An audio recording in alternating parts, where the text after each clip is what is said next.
Hello everyone. This is going to be chapter 6 of Miller and Rolnick. Will be part 1 of the video, and then there'll be part 2, which is chapter 7 for your readings for this week, for your recorded lecture for this week. So getting more into the techniques of motivational interviewing, a little away from theory, although it's part of this, of course. And what we're going to do is start off with something I'm going to probably refer to later on. So, importance and confidence. Now, there are other more technical terms for this kind of thing. So, confidence could be self-efficacy. And that is, how much you believe, and that's from the beliefs of literature, how much you believe you can do something, and how much you believe in an outcome occurring. So process and outcome self-efficacy. But importance is something that you're not going to see a lot of research on, but is something to keep in mind and something we want to use. It's useful in a certain little technique. So when you get people in for therapy who've come in for counseling for some reason, sometimes what they're in there for is they're not so sure they really need help with, or there may be other things that come up that may turn out to be important that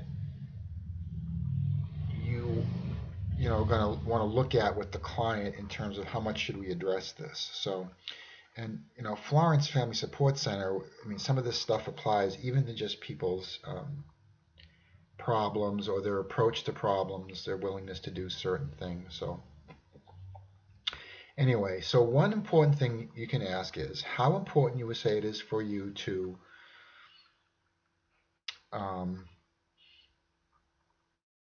address your social anxiety. On a scale from 0 to 10, where 0 is not at all important, as 10 is extremely important, where would you say you are? All right. And then you could ask, on the same scale, how confident are you that you could actually do it? So the way that I use that in our work in Florence Family Support Center, as well as some research we've done, is how much do you think you could do what's necessary? All right, and that applies to being in counseling in general. You can make it more specific to talking about certain things, being able to face certain things, because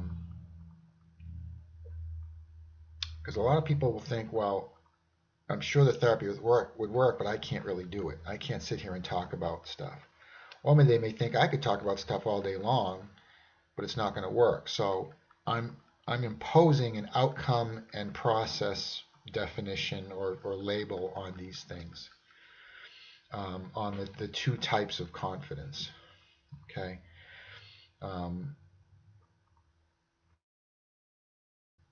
So I would split that second one into two things. Could you do it? Would it work? Importance is a separate thing. Okay. So how much do you want to do something versus do you think you can get there, or do what's necessary? Okay. So, I'm not sure about the 4 client profiles, how much research is behind this. You could relate it to the stages of change, which for some reason that I don't really understand, but I knew both groups early on when this stuff started coming out, because I was in graduate school so many centuries ago, and it seemed like those groups, the stages of change people and the MI people, the Bill Miller followers and the Prochaska followers for stages of change, I don't know, they just didn't mix. Like they'd each have a chapter in each other's book, but to me, this is, how much you think you need to change related to confidence. These are stages of change concepts too. So for some reason, they didn't really communicate much. They didn't work together much for sure, and there was never. I'm not really familiar with much of an integration other than what clinicians like me would, would find both approaches very important and would build them into our thinking. Um, so they're talking about phase one here, right? So what's the big picture? You're going to help the client build motivation for change. And we're going to assume you do this with somebody who's showing some ambivalence about changing. Could be a confidence issue, could be an importance issue. So we're going to get into some specific techniques here. And in particular, MI-based things, MI-related things, in terms of how you're supposed to be, what to say, what not to say, what to do, what not to do. And that's really the main focus of this chapter, is this sort of what he calls phase one. I'm not sure that they call it phase one in the new versions of this book. So I remember I've had some exposure to it. So anyway, so that's basically it. This thing, like building motivation for change. All right, the name of this chapter, because they're going to go into some basic concepts. What are you thinking about? And then, how to go about the initial process here with somebody who's ambivalent. So first of all, of course, early traps to avoid. This should sound familiar. Some of this stuff anyway. All right. So you don't want to get into you asking a bunch of questions, the client just answering them. And he gives a good example here, which I won't go over too much. Notice open versus closed questions, issues here.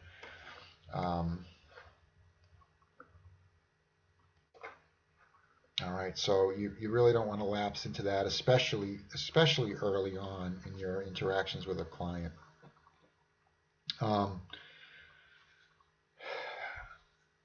So, and he gives some reasons for that, which, are kind of common sense things. You certainly don't want to reinforce a passive client, okay?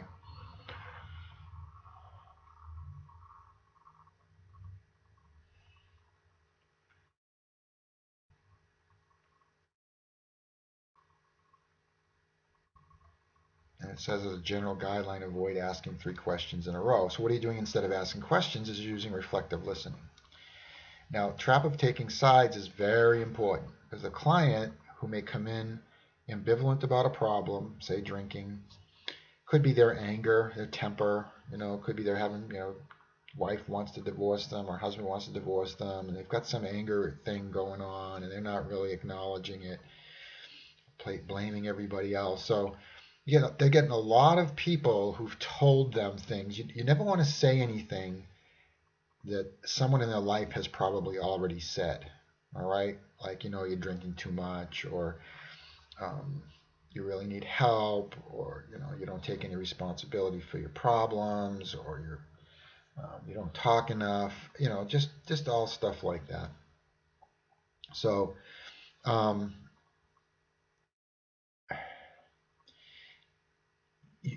anytime you do MI, you never really emphasize anything that's going to be like a little bit of a disagreement with a client or trying to point out something. As I told you, if you ever catch yourself trying to get a client to see something, you need to stop, because that means you're not on the same level with the client.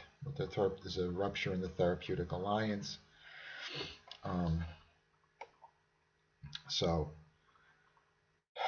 And of course, the reactance theory, you push one way, client's going to push back. So this interviewer, well, it seems clear to me you have a serious drinking problem. I mean, you don't want to say that ever. You just don't. I mean, that's the modern psychology informed, state-of-the-art way of dealing with people. You don't hammer them. And you're saying things other people would have said. So what do you mean? Well, you've had a blackout, but a lot of people do. Maybe so. So you're just going to evoke, argumentativeness from the client, and they're not going to like you at all. Why would they pay you money to tell them things that other people have already told them? So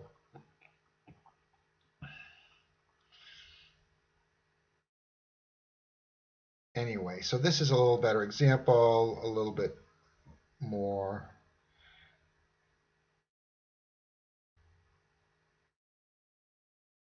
maybe going back and forth. Yeah, I guess this one's not that great either. But you've got to look at these examples carefully because they're about like even leaning towards one side of the client's ambivalence, right? You don't even want to lean towards one side. And as you'll see, especially at the end of this chapter and chapter 7, like, well, what do you do instead of, how do you actually help clients build motivation? And it's by certain kinds of questions, all right? Reflective listening for sure, and then certain kinds of questions and statements, right? We'll see about that. All right. So, students have a tendency to, they're so worried about how they come across. They look like students. They don't want to sound like students. You can have clients. All the clients you see are going to be older than you at Florence Family Support Center. So all kinds of dynamics there in terms of, besides whatever culture, gender, all those things we talk about, you're going to have basically your parents' age in the room with you. So it's not necessarily a diversity issue, but it's a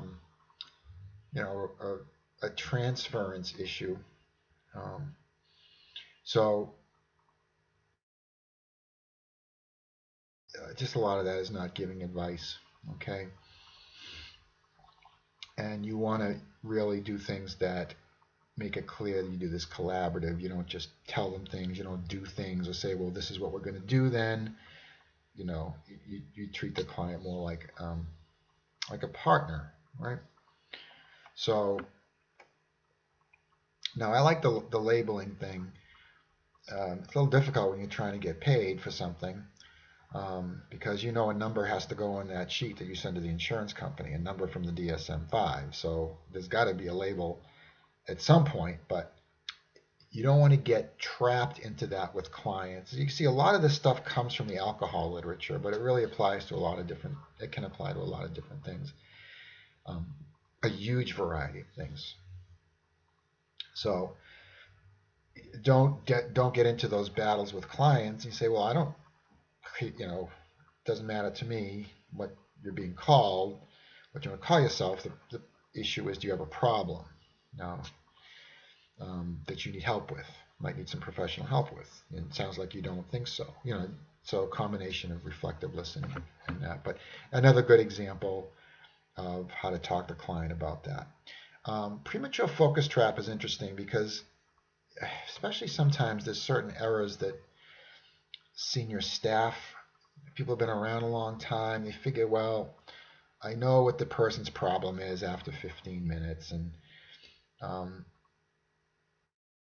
that's a mistake. Now, there's a lot of research on clinical decision making, at least there was, I was familiar with it a long time ago, where like medical people, they make a decision within 3 minutes what your problem is. And then there was a literature on psychologists also about how they sort of jump to a conclusion early on about what they think the person's problem is going to be.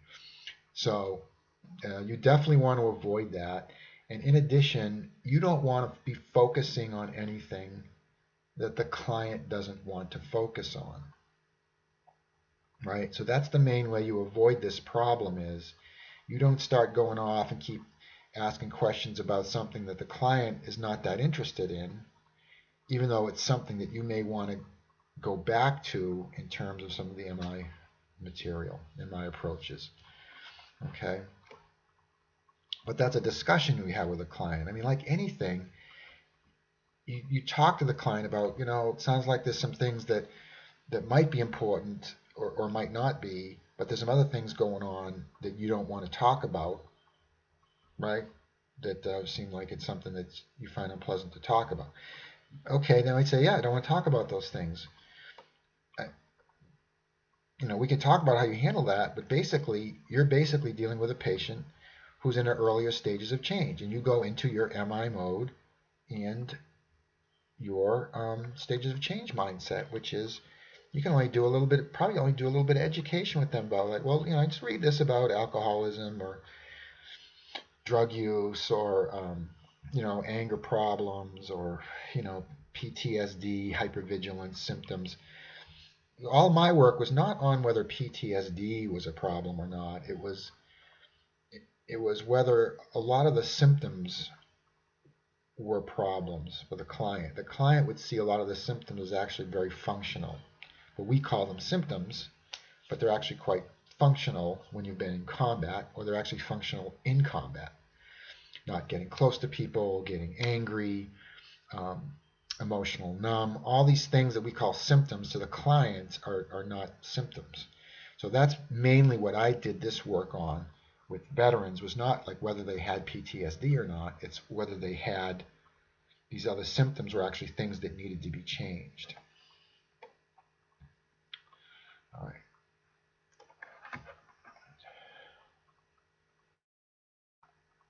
I don't know, this little phrase about how not to, this little paragraph about what to blame, who's to blame. This, you could say, well, I don't think it's that important, but you got to be careful because the client may think it's important. Issues of justice, and you could get into social justice pretty quick with these things too out of there. So you got to be a little careful about that. I guess relates to some of the assessment. The client's going to be looking for certain things, like for the assessment to tell them if they're crazy or not, or to tell them how serious their problem is, or whether they can be helped. And it's, it doesn't work like that. And you might have to talk to the client about, fault and blame. It's important if you want to talk about what that means to you. Maybe we need to do that, but that's not going to be necessarily like identifying who's to blame is probably not going to be that helpful, at least in terms of how I work. I guess there's a place for this. That would have to be handled very carefully also. Okay. So we're talking about a first session. In a lot of places, the first session is the client comes in and they're given some sort of questionnaire.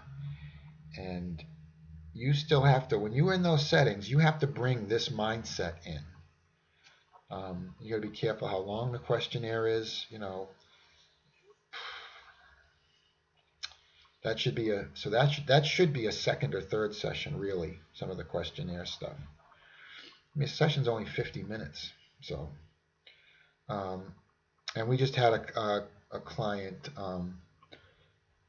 that Ashley and I and Kayla talked about. And my instructions were just find out what they think the main problems are. Right, that's it. Maybe get some other information later on. We don't need all that background stuff. Something important might come up, but because I had spoken to the client once, they had too, but this is somebody who it would be very easy for them to disappear. So we have to be extra careful. And I need to structure that. I need to make that more of a regular thing instead of throwing that evaluation on clients. So anyway, opening structure. So just a little bit about basic counseling. Of course, they have all kinds of expectations. We're going to talk a lot about that beginning of next semester before we actually go into technique stuff. Actual interventions for disorders stuff. We talk a lot about expectations. We talked a little bit about that, what it's like for them there, what they think might happen to them. So, you tell them a little bit about at the beginning, how the session, how you run your first session. Say, oh, nice to meet you. Come on, have it down. I'm going to ask you in a minute, what you came in for. Or you can say, so, what did you come in for? They might say, well, I've been feeling kind of depressed, or okay. But let me tell you how this is going to work. I think you could do it that way.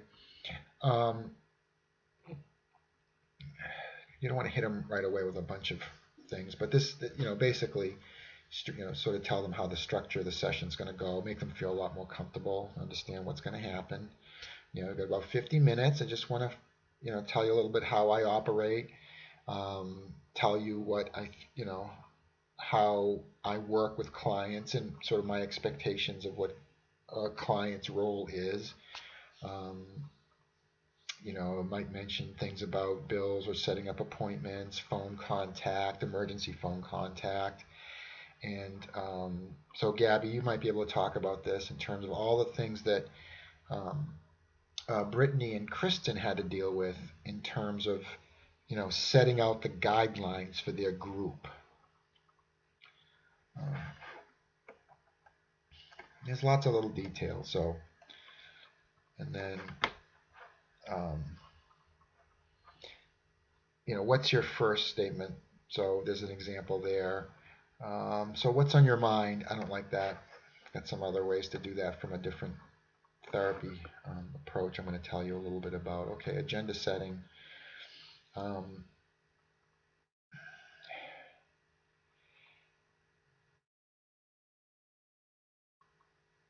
So the client really, you got to be very sensitive to what the client wants the agenda to be. And if their agenda is unrelated to why you're there, right? Like, I need help with my finances. You can say, well, you have to educate them about what your role is. But generally, especially for a session, you're just going to be listening to the client to figure out what the agenda is for the following session. So I'm not sure about this section. Give some examples here, okay? And so classic early methods. So this is that video that y'all watched. So basically ORs, you have to be very familiar with ORs. Open-ended questions, how to affirm, we'll talk about that. Reflective listening, and then summarizing. And I'm going to tell you some things that really are stated here, but I find that students on exams will mess up. And even though I mentioned this, some students still mess it up. So, I mean, at some point, I have to say I can only control so much. So, anyway, so open-ended questions, always good. You're all very intelligent. You know what an open-ended question is. Okay? I mean, we can go through this if we need to. I don't think we're going to really need to. Reflective listening, what it's not, right? Ooh, what does that say? Giving advice. All right. Moralizing, disagreeing, judging. Okay. You all seem like you got a lot of common sense too. So, questioning or probing. All right. Now you're still, I'm going to really emphasize the reflective listening because you're still in the, you can only kick, you can't punch until you're really good at kicking. Okay. So these are therapist roadblocks. We talk about patient roadblocks a lot. Okay.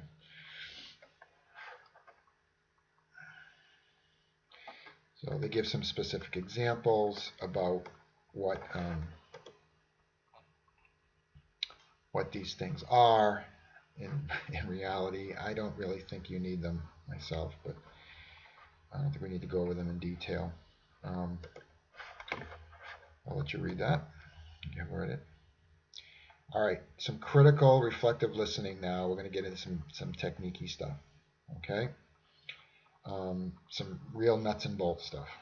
And I hope you're writing this stuff down. I do not like to repeat things. Okay? So, when we're doing this, and you're going to think I'm being extra harsh, you have to make a reflective listening response. It does not sound like a question. So you don't say, you're feeling uncomfortable? Saying, so you're feeling uncomfortable.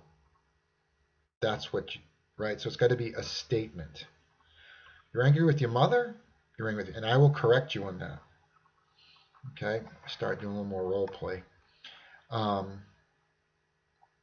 This is important because you're listening. So you know, just asking questions, you're sounding like you're confused.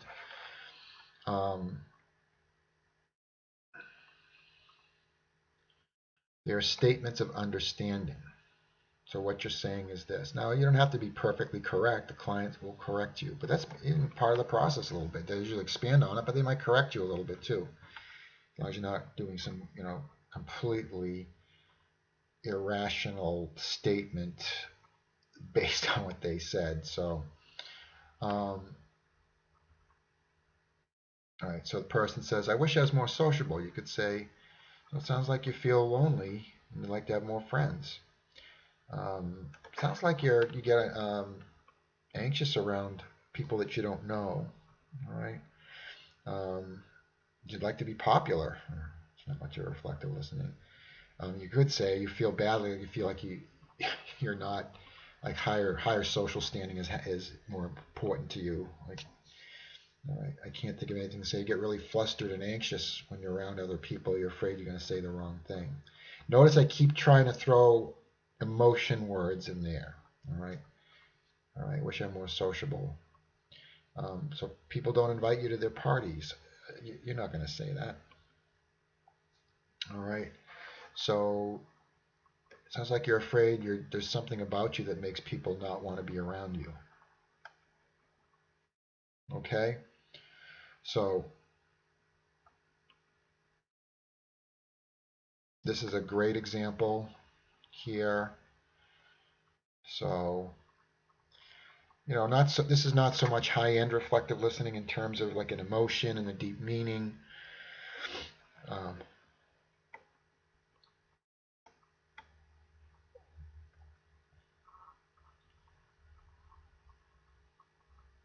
and the Rogerian therapy version of this, it's the same stuff, but what you're saying is getting things to clients to open up more and explain more about what they're feeling and thinking in that situation.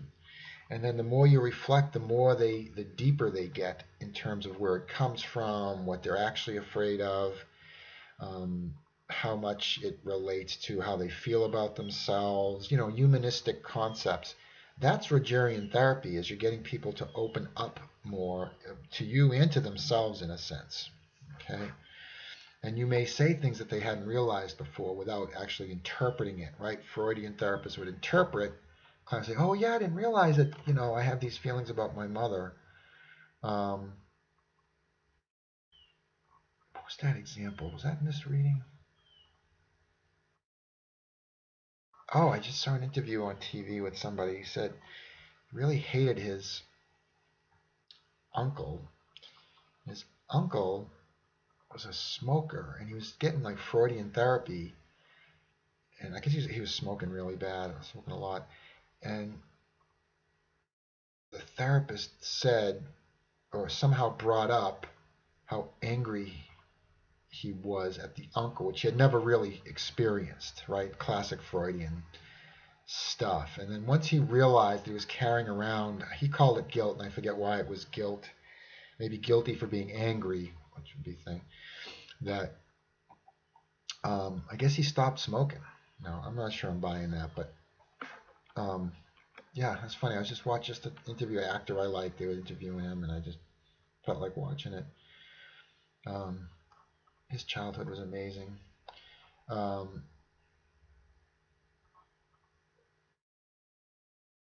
So, I mean, you can overstate a little bit, so you're really angry. Well, I'm not frustrated, but you can understate, so you're a little annoyed. Well, no, I'm really mad at it. Some ways to play that. You gotta be a little careful. So, this is where MI is not. It's a big theoretical discussion in the MI world. It gets presented as very non-directive, and we're letting the clients kind of helping them through their own ambivalence. And it's a little directive because if you're going to do these kind of reflections, I'm not sure that you understand about the directive, non-directive thing, but Rogers made a big deal about being non-directive. He's not going to tell the client what to do or ask questions that guide them or try to get them to see things like a Freudian therapist would do. MI is a little bit different. So affirming, you don't praise, you don't say good job on the homework. Say that must have been hard, or I enjoyed talking with you today and getting to know you. I hate. Thanks for coming in on time today. I hate that. It sounds like you're reinforcing a kid for feeding the dog that day. They were supposed to in their chore list. All right. So I appreciate you took a big step coming here today. You're a resourceful person. So That's a good suggestion. That borders on the praise a little bit. So, but affirming is pointing out something that must have been very difficult for the client, and it took a lot of determination and intelligence to be able to pull this off. And that's all in the spirit of increasing the client's self-efficacy. So you want, and we talked about all that before. So some of this should start to click in. Summarizing. So summarizing is not just summarizing a sentence or two. Summarizing means you really want to ideally summarize the two sides of the ambivalence for the client and all the things they said, most of them, about, all right, so on one hand, you know, you feel like you're drinking, you got into trouble because you weren't careful, but you can handle it, that people are bugging you too much, that it's really not that bad of a problem. On the other hand, you're starting to worry about missing some work, and your kids seem like they're acting a little bit different around you, and maybe, you know, so you summarize basically the ambivalence, the issues that the client's sort of struggling with. And when you do MI, when you summarize in terms of MI, okay? And so one or two of you is I'm gonna say, you know, on a test, you know, show me an example of summarizing. You're gonna put one sentence, and you will not get points for that. See, there's one.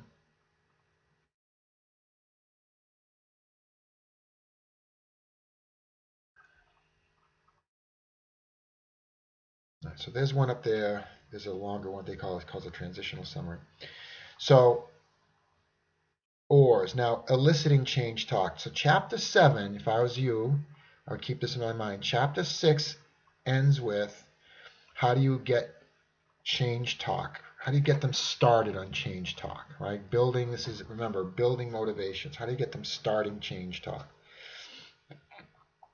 And you know what change talk is. And chapter 7 is about, once you get them change talking, how you get them to really expand on it and explore it more. Okay?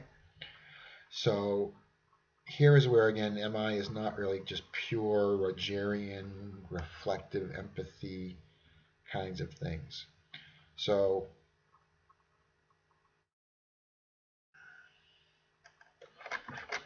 I mean, these are the kinds of things you want clients to say. Okay?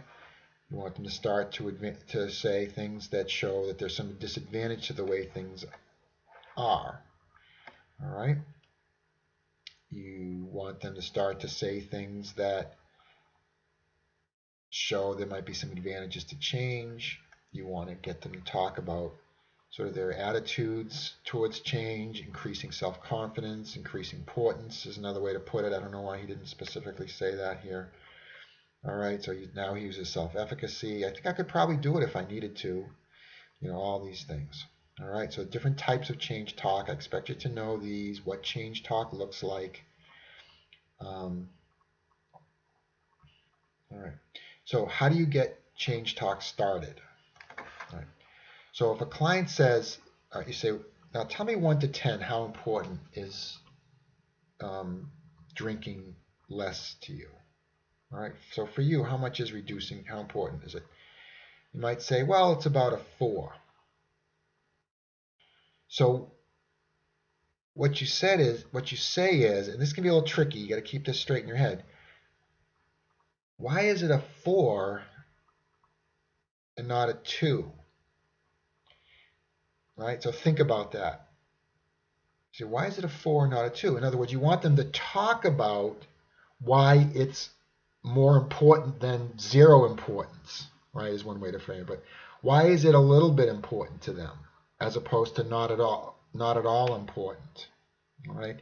If you said, why is it a 4 not a 6, you're just going to get them to talk about why they don't think they need to change, all right? So that's very important, a very important technique for evoking change talk, all right? All very crystal clear, okay? So these are some things. Now you have to be careful that you don't emphasize these things here, especially section 1. Because section 1, if you emphasize these types of questions and ask a bunch of them, They have to be in the sense of, having a discussion. So on one part, you don't think you're drinking a problem. And on the other part, you said you have some worries and, might have some worries. What are your worries about the current situation? You never start listing a bunch of, so how is this harming you? You've got to be really careful about that, because otherwise it looks like you're taking sides. All right. So what makes you think you have to do something about your blood pressure? So very tricky to pull off these questions. A little easier for this. Well, how would you like things to be different? That's a nice general question. They come in, they got problems, people are bugging them with the alcohol. Maybe they say, they got to cut down. Well, how would you like things to be different? Now, how would you like your life to be 5 years from now if you make this change immediately by magic? So this is taken from something I actually pulled up, an entirely different therapy model called solution-focused therapy. And it's called the miracle question. It's a fascinating therapy. You can just look it up. I'll remind me to send you the link if I have time to pull it up. You say to someone, it's a very what has worked, what's working now, are you clear about how you'd like to see things differently, and the miracle question is, if you woke up tomorrow morning and all your problems went away that you're here in counseling for, right? You were no longer depressed. You were no longer anxious. That you had no urge to drink at all tomorrow. How would your life be different? I mean, people get stunned by that. It's eye-opening. The point of it is you start them to picture how their life would be different, because you want them to be acting in ways that are consistent with that. And sometimes you have to make the picture clear, okay? So that's called the miracle question. And we do a version of it. We have not been doing a version of it recently, where I do this with my clients, with our Florence Family Support Center clients, where I say, how would you like your life to be 5 years from now, 10 years from now? What are your goals? I think we don't use the years thing. I say, what are your goals? Suppose we get through all this stuff. What would you really like to do? And I've had clients cry. Clients are like, what? I don't even know. And then they start talking about it. And it's anyway, it's a very motivating thing. It's very hard for our clients because they are just focused on trying to get through the day. Sometimes with just getting fed, getting their kids fed, not worrying about the fact they're going to get evicted if they can't get enough money. We have clients all the time who get into apartments but do not have the monthly income to afford that apartment. It's unbelievable. It's unbelievable. So again, related to some of the other things we talked about, where I'm even still, I'm like, what were you thinking? Of course, I would never say that, but what are the advantages of making change? But that's a very powerful thing, and we're going to get back into that with our Florence Family Support Center clients too. That's going to be one of the last things you ask them on the way out. Optimism about change. What's making you think you could do it now? What's encouraging you? Our personal strengths. I'm not going to list all these questions. You're reading them, and there's some good questions. What's going to have to change for you to feel unstuck? Would you be willing to try? I mean, these are really not really reflective listening things at all. So you have to be very careful about that. All right. In general, if a client says something, you always elaborate. And this is kind of more for the second chapter. I mean, doing pros and cons is amazingly powerful, because you get people to start to identify all the advantages and disadvantages of what they're doing. And then it also clarifies ways it's affecting their life. So it's going to make them think about, the ways their lives are not so good, or things that they like in their life that they would like to do, maybe without having other problems. So anyway, so that's why exploring the decision balance, what I call the pros and cons, having all that ambivalence out is it's a big prompt for, as the purpose of this chapter is, end of part of this chapter is, starting to evoke change talk. Okay, and elaboration is a big one. Perfect example. And then these kind of miracle questions, very powerful. Okay. If you don't make any changes, I mean, that's dangerous stuff. That's dangerous stuff. No, do not do this stuff. I'm not sure I would even do it. All right. Now, exploring goals and values is very important. So you have to have a sense from the person of what's important to you in life. And it's going to be things like my kids, my artwork. I love working with trucks. I love animals, taking care of animals. Things that that really make life important. So, but not just goals, but values. And a lot of times they'll say things like being a good parent. You know, sometimes you have to have a discussion with them. What their values are, because you're going to use this in a couple different ways. It's very motivating. It's also the way to do confrontation when clients are clearly not doing things that are good for them, and you point out the discrepancy. So this relates to the discrepancy stuff. You point out the difference between the client's doing and what their values are, or what their goals are. So you'd like to be a better parent, but you got drunk before the custody visitation.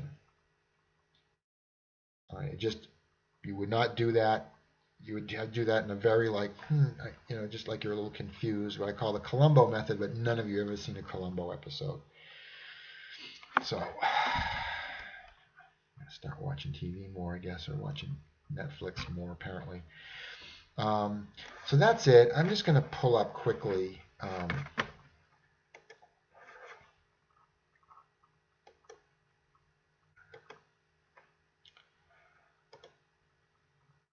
This, which is solution-focused therapy from a social worker. Sorry, but I'm trying to find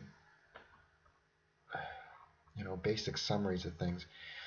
So here's there's a whole theory behind this, right? So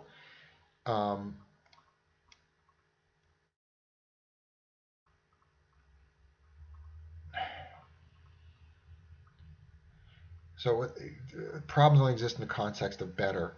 So there's no focusing on what hasn't worked. It's only focusing on what is working. And there's a lot of language things that are techniques, but there's no really they don't teach relaxation. They don't go into your childhood. It's very much focused on what has worked, solution focused. What has worked, what would work. And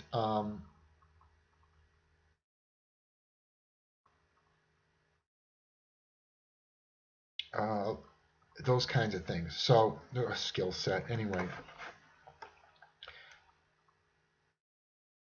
How do you think I could be useful to you today? What do you hope is different as a result of the time spent together today? It's very consistent with motivational interviewing. So what you're saying is, so what do you hope is going to be different? You're already talking about positive images, change talky type stuff. Okay. Imagine you left here feeling more hopeful about finding a job. What would your partner notice is different about you? What's the first thing I mean, these are all very MI consistent things, but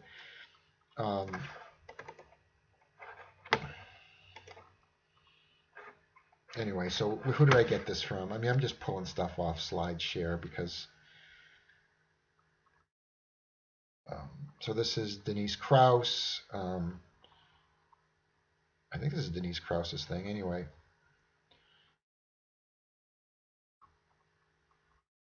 Yeah, but there's a manual on here. Driving you crazy. There's a manual on here. Oops. I'll do that because I can't figure out a way to get back. So my computer's slow. So it's based on solution building rather than problem solving.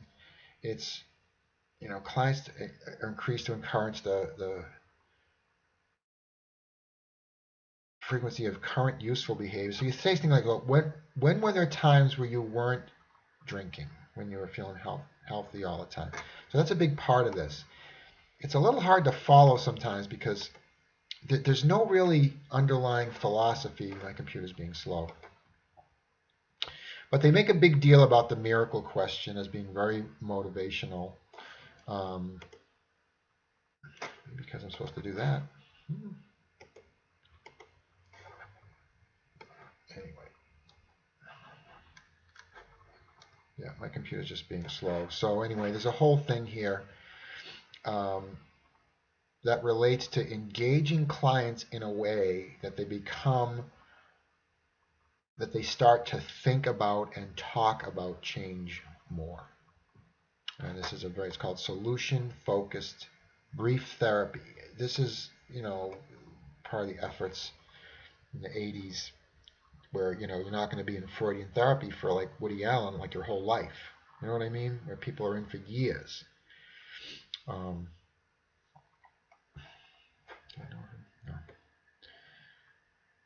Anyway, but that's it for now. And so I'm going to close down here, and I will you'll see also part 2, which is just basically chapter 7.